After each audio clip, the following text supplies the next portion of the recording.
It starts with a curse, one you can't break. The kind that doesn't fade with time. The kind that sticks, that spreads, that infects. An ancient Japanese legend says when someone dies while consumed by hatred, that rage doesn't die with them.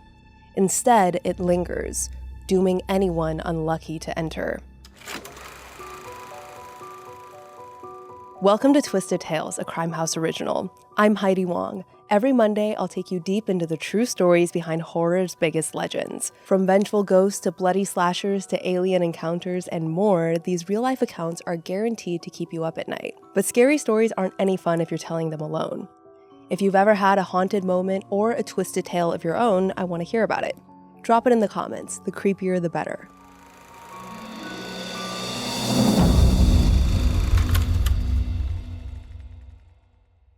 Today, we're diving into the folklore origins of the Japanese horror movie Ju-on, which was adapted in the US as The Grudge. Ju-on came out in 2002 in Japan, and critics didn't quite know what to make of it. Some called it brilliant. Others called it confusing. 6-year-old me called it the scariest movie she has ever seen in her entire life to this day. That might still be true, but I don't know. I was never brave enough to watch it again, so who knows? But everyone agreed on one thing. It was creepy as hell. Not the kind of horror that makes you jump, the kind that crawls under your skin and stays there. And before there was a movie called Ju-on, there was the curse itself. That's right, Ju-on and all of its remakes are based on the iconic trio of Japanese ghost stories. We actually covered one of these stories in the Folklore episode, the story of Okiku, the woman in the well which The Ring was based on. The other two, Oiwa and Otsuyu, round out this trio of terrifying tales. Today we're going to dive into these stories. We'll talk about vengeance, curses, betrayal, and some of the creepiest ghosts you've ever heard of. Ju-on translates to resentment curse, or grudge curse in Japanese. That's where the grudge comes from. The legend of Ju-on says that when a person dies carrying a grudge against someone, the place where they died retains the same anger and resentment. This is a curse that doesn't let you go. Anyone who comes into contact with it will either die or carry it with them for the rest of their lives. So if you die in a house, that house will carry your curse and spread to whoever enters. Which is exactly what happens in Ju-on. The movie begins with the backstory of Kayako Seaki, a devoted mother and wife who dedicated her entire life to her husband, Takeo, and their son, Toshio. But Kayako doesn't get that same devotion from her husband. One day, Takeo finds Kayako's diary, where she'd written some nice things about one of her son's teachers. When Takeo reads it, he thinks she's been cheating on him. So obviously, he murders her in a fit of blind rage, stabbing her repeatedly and crushing her neck. Then he also murders their son Toshio. That's when the curse is born. Kayako's pain, her hatred, her terror, all of it becomes the Ju-on, and Kayako's ghost gets her revenge by killing Takeo. Now the family's Tokyo home is cursed, and anyone who sets foot inside is next. Enter the Tokunaga family. Wife Kazumi, husband Katsuya, and Sachie, Kazumi's sick elderly mother. They move into this nice new house, completely unaware of the nightmare they've just walked into. One by one, the family falls victim to the curse. While the local welfare officer hadn't heard of Sachie or her family in quite a while, they sent Rika, a local social worker, to check on the old woman. To her horror, Rika walks in to find Sachie catatonic. Rika had unknowingly walked right into the Ju-on. Then she hears it, noises from another room. Wide-eyed and terrified, Rika rushes in to find what the noise is and sees something crawling down the staircase. Long hair, pale skin, that awful croaking sound. It's Kayako, transformed by the Ju-on into something out of a nightmare. It's so terrifying, Rika faints in terror. You know what's so funny? It's literally been like 20 years since I saw this movie, and I remember that exact scene. I actually remember where I was sitting the first time I saw that scene. In my dad's office. Really, really early in the morning, because I had to watch it before they were up. You know what I mean? I would secretly download a bunch of horror movies and then watch them. And then sometimes they would literally come downstairs to screams. But she survives and is able to get away after her boss comes to get her. But the Ju-on curse is in full force. After what happened to Rika, the Tokyo police go into the house and find Katsuya, Kazumi, and Sachie all dead. With no signs of forced entry, no sign of a struggle, and no clear cause of death. just their faces frozen in horror. Eventually, Rika returns to the house, determined to defeat the curse once and for all. But inside, she meets not just Kayako, but the source of it all. Takeo, the jealous husband who started the curse. You probably saw this one coming. Rika doesn't survive, because in Ju-on and with the original curse, nobody does. Once the curse finds you, it never lets go. This is like the OG smile. You know what I mean? Like, it's got no survivors. You cannot survive the smile demon. It will crawl into you and wear you and then make you do some crazy Ju-on's American remake, The Grudge, hits a lot of the same notes. It's about an American nursing student in Tokyo named Karen Davis, who plays the same role as Rika from the original. Things play out pretty much the same way, except in the end, Karen burns down the house. Or at least she tries. The movie ends with Kayako's ghost looming over Karen, proving that nobody can escape the curse. So pretty scary, right? But in the centuries-old Japanese folklore that these movies are based on, it's arguably even scarier. They're creepy, subtle, even shivers up your spine disturbing. Now, you might remember that we covered the story of Okiku in the Folklore episode, another famous Japanese ghost story, The Woman in the Well. This story is also a part of the Ju-on tradition, one of the several Japanese folktales that use the creepy trope. Check out our episode on The Ring for more details on this story, but I'll give you a little refresher. Okiku is a maid, and her boss has this bodyguard named Aoyama, who's madly in love with her. He tries over and over again to woo her, but she's not interested. However, instead of accepting rejection like a normal person, he decides to frame her and force her to accept his advances. So he hides one of the castle's 10 precious heirloom plates and accuses Okiku of stealing it, a crime punishable by death. Aoyama tells Okiku that he'll cover for her if she sleeps with him. But Okiku was still like, nope, I am not sleeping with you. They'll just have to kill me. So, unfortunately, they do. Aoyama orders his servants to tie her up, tortures her, and drowns her in the castle well. Okiku dies in a fit of rage, infecting the castle with the Ju-on curse. Once she dies, she haunts that well. Every night she counts 1 through 9 in a ghastly, spine-chilling voice, and then screams. And anyone who's unlucky enough to run into her dies a very painful death. So you can see why this story is a part of the inspiration behind the Ju-on movies. A tortured spirit lingering in the place where she died, taking revenge on anyone who gets in her way. And the next 2 stories take that rage to the next level. Our next story is called the Yotsuya Kaidan. It was originally written in 1825 as a kabuki play, a form of Japanese theater that focuses on historical events.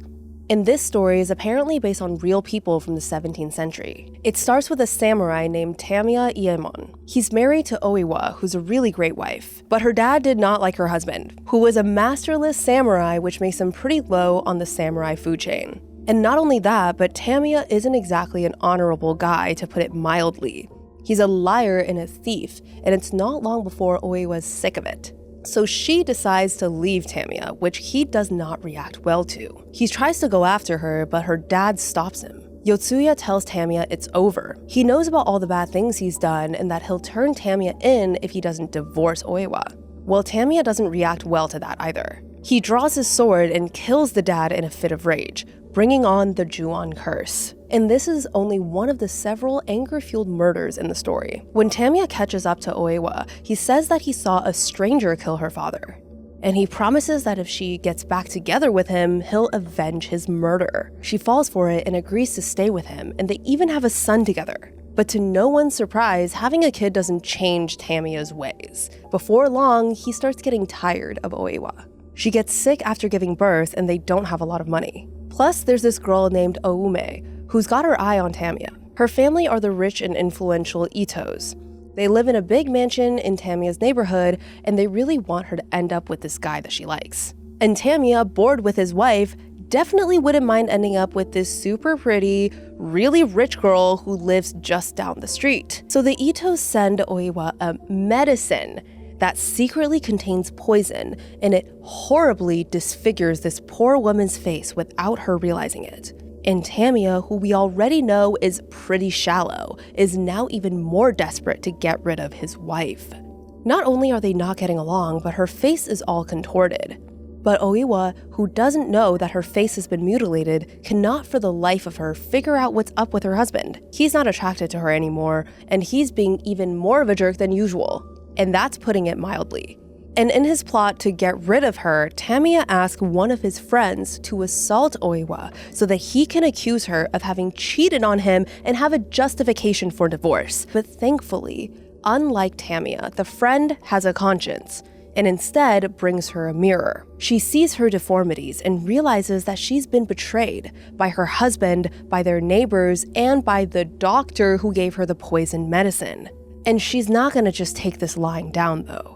She decides she wants to go next door and confront the Itos, and she wants to look perfect when she does it. This leads to a famous scene where Oiwa is desperately trying to make herself look presentable. The substance? She's sitting in front of this big mirror trying to do a cute hairstyle, but every time she brushes her hair, it falls out in bloody clumps. All women have a little bit of a Lisa Sue within them. You know what I mean? She's obviously heartbroken and filled with rage. The friend who gave her the mirror knows it's not a good idea for her to go and confront the Itos in that state, so he tries to hold her back. But Oiwa, who has been wronged and betrayed at every turn, thinks he might also be in on it. She grabs a sword to fight him off, but she's weak, partially blind from the poison, and dizzy. And she falls against the blade, slashing her own throat. With her dying breath, she curses Tamiya and vows vengeance. There's the Ju-on. Now, as we know, Tamiya isn't the kind of guy to have a normal reaction to something like this. When a servant finds his wife's body and tells Tamiya what happened, he's happy about it. And he doesn't exactly hide it. Tamiya realizes the servant is getting suspicious, so naturally, he kills him. And with his servant and his wife dead, he nails both of their bodies to opposite sides of a door and throws them into a river. And with his wife dead, Tamiya is finally free to marry Oume Ito. They're all ready for the ceremony. Oume in a beautiful veil, Tamiya free from any obligation to his late wife, the wealthy Itos bankrolling the whole affair. But Oiwa's ghost, hell-bent on revenge, has other plans. From beyond their watery grave, she and that servant guy are not going to let Tamiya get away with this. On his wedding night, Tamiya stands before his bride and prepares to lift her veil for a kiss. But when he lifts the veil, he doesn't see Oume. He sees Oiwa's horribly disfigured face staring back at him. Terrified, he pulls out his sword and slashes at her. But to his horror, he's killed Oume, his bride, and not his dead wife. And Oiwa's grudge curse doesn't end there. She, along with the servant that he killed in a fit of rage, continue to haunt Tamiya. He sees her disfigured face everywhere, in the lantern lights, in the shadows, even on his food. She creative, as she should. Day after day, Tamiya is reminded of what he did. And all of this, probably including his guilt, made him super paranoid, and he ends up killing the entire Ito family.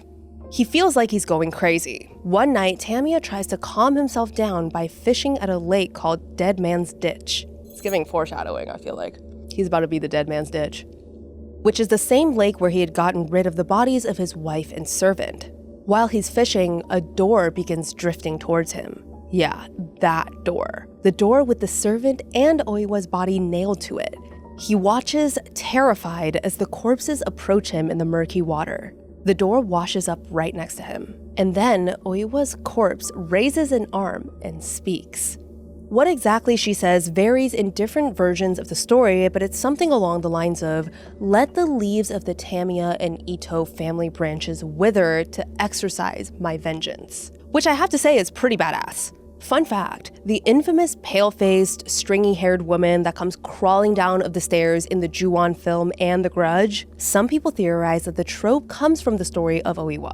It makes sense. The ghost in the Grudge movies is depicted as being all slimy and wet. That comes from the river. And she's disfigured. That's the poison. So Tamiya is sitting there by the river getting yelled at by the ghost of his dead wife. Then, as if he's not already horrified, the door flips on his side, and the servant's corpse croaks to life and starts yelling at him too. Tamiya knows for sure that he's cursed, and he's absolutely racked by guilt. On the verge of going insane, Tamiya takes his parents and goes into hiding at a nearby village on Snake Mountain. The villagers pray for Tamiya and his family, but it's no use. Of course, he plays victim. This guy. This guy is cursed beyond help. In a final act of revenge, Oiwa's ghost murders both of Tamiya's parents and his travel companion. At this point, Tamiya feels like he's gone totally crazy. His dead wife's curse of vengeance has wiped out his family, his friends, and his sanity, giving her her final revenge. Just like in the movies, the Ju-on curse follows Tamiya wherever he goes. No matter what he tries, there's no escaping it. And in our next story, you'll learn that the curse can come after anyone, even if they don't deserve it.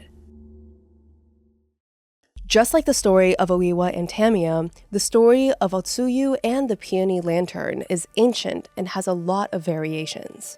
But all of them are just as unsettling, just as quietly disturbing, and all of them will haunt you long after you hear them. The story begins during Obin, an annual Buddhist festival where ancestor spirits return to Earth to visit their relatives. We met a man named Ogiwara and Shinjo. In some versions, he's a samurai. In other versions, he's a student. But in every version, poor Ogiwara's wife has recently died. Ogiwara lives alone in his little house in the countryside, and it gets pretty lonely. So lonely, in fact, that his neighbors can feel the loneliness radiating from his house. Every night, Ogiwara sits out on his porch and watches the world go by, yearning for someone to hold him again. It's so sad, this poor man just wanted some company. But then, on the first night of the 3-day Obin festival, Ogiwara sees a breathtaking woman walking down the street with her servant. The two women have long, silky black hair, eyes that stop you in your tracks, and they're carrying these gorgeous lanterns with little peony flowers printed on them. Ogiwara is totally smitten and goes up to this woman to introduce himself. She tells him her name is Otsuyu. They chat for a bit, and eventually Ogiwara invites Otsuyu to his house. Can you blame him? Finally someone is talking to him. And she happens to be really pretty, so of course he'll do whatever the hell she says. That night they sleep together. It's a kind of one-night stand. Otsuyu leaves as the sun rises, but Ogiwara is ecstatic when Otsuyu actually comes back the next night, along with her servant, carrying that same peony lantern.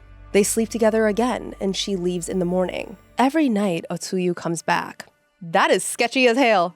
She is a vampire or something.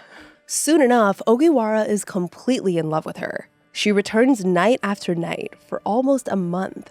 Ogiwara stops leaving the house, stops taking care of himself, stops sleeping, and falls head over heels for this woman. Now, Ogiwara is totally fine with this arrangement. He doesn't really care that the rest of his life had fallen by the wayside. He really just wants to see Otsuyu and that beautiful lantern she always carries. But Ogiwara's neighbors are getting kind of concerned. His wife died, he started seeing this new girl, and suddenly he's a recluse? They wanted to make sure he was okay. One neighbor in particular was a wise elderly man. Every night he would hear Ogiwara and Otsuyu next door, laughing and singing. But he also saw how Ogiwara had stopped taking care of himself and stopped leaving the house. So one evening, when he's hearing the usual laughter and singing, the old man takes a peek through a hole in the wall of Ogiwara's house. But he doesn't see a beautiful woman. He sees Ogiwara in the arms of a skeleton. He watches as Ogiwara talks to the skeleton as though nothing is wrong, and the skeleton opens its jaw and responds with this horrible, haunting voice. The man is appalled, understandably. The very next morning, he marches over to Ogiwara's house and gives a firm knock on the door. He needs to find out what is going on with his poor neighbor in that spine-chilling scene he witnessed the night before. When Ogiwara lets him in, the old man explains that it's not a beautiful woman that he has fallen in love with. It's a ghost. He's like, I know you're lonely, but this lady is literally dead. He says Ogiwara needs to go to the temple and consult a priest immediately. Ogiwara is pretty spooked. He had no idea that this lady was dead, of course, but now he's really freaking out. He heads over to the temple and walks up to the gates. To his horror, he finds a grave with an old, raggedy peony lantern hung on it, Otsuyu's grave. His neighbor was totally right. Terrified, he begs the priest to guide him. He'd fallen in love with a ghost and he has no idea what to do. The priest tells Ogiwara that this is really serious. He's in danger, and the more he sees Otsuyu, the deeper in love he falls, the worse the danger becomes. The priest tells Ogiwara that he was on the verge of being taken into the world of the dead. And if Otsuyu was successful in bringing Ogiwara into that world, he would be cursed to become just like her. So the priest gives Ogiwara a magical charm and instructs him to put it on his house. The charm, he explains, will prevent the dead from crossing into the world of the living, so it will repel Otsuyu. So Ogiwara races back home and hangs the little charm on his door, and it works. That first night comes and goes, and Otsuyu doesn't come in. And the second night, and the third. Several days pass without Otsuyu coming into Ogiwara's house, but she and her servant do return every night to cry at his door, reminding him of how much they miss him. Girl was on a mission. She said, "I am not stopping." Begging him to let them in. This is like torture for Ogiwara. He really missed Otsuyu. Hearing her cries outside of his door every night was unbearable, and he wanted nothing more than to let her back inside, to curl up in her arms. Other people seemed to see her as a haunted apparition, a horrifying skeleton, but Ogiwara still remembered her as the beautiful bachelorette with an intricate peony lantern.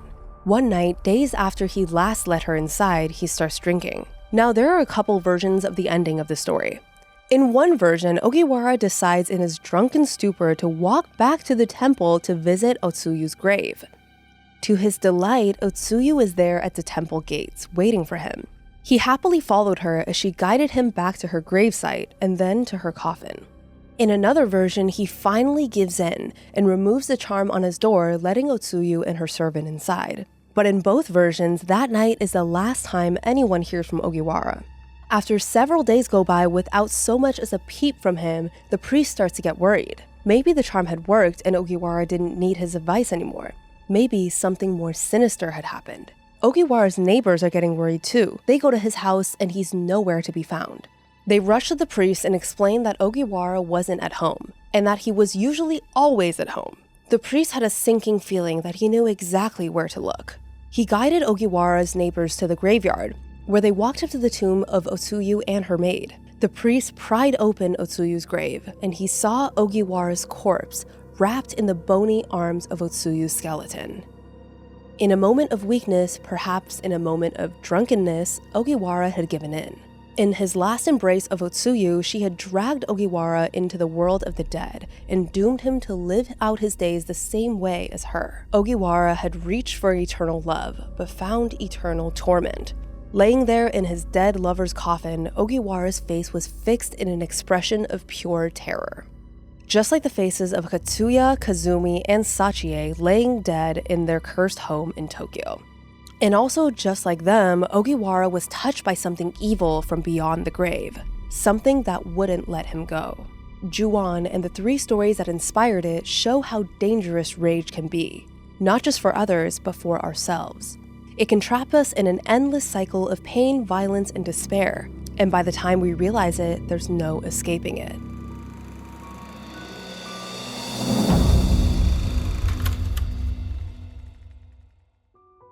Thanks so much for joining me on this episode of Twisted Tales, a Crime House original. I'd love to hear from you. What did you think about today's stories? Anything you're dying for me to cover? Leave a comment or review wherever you're tuning in.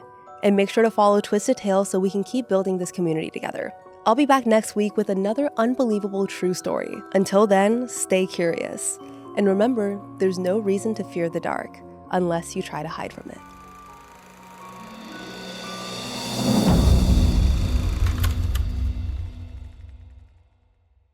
If you're brave enough, subscribe now. Just search for @CrimeHouse Studios on YouTube. And remember, reality is the real horror.